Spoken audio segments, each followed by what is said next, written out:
గోవులకి భద్రవాక్కులు అని వేదంలో పేరున్నది.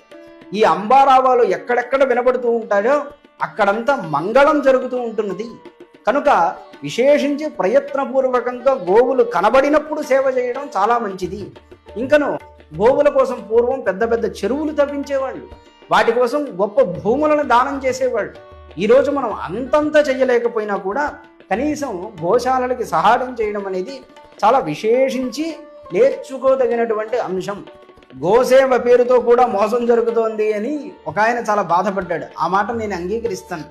గోసేవతో కూడా కొన్ని మోసం చేసేవాడికి అది ఇదేం లేదండి, ఎక్కడైనా చేస్తాడు. దాన్ని గోవుకి మనం అంటగట్టడం అనేది చాలా తప్పు.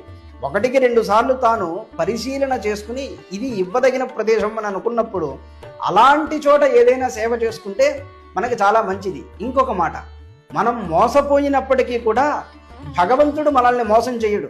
అంటే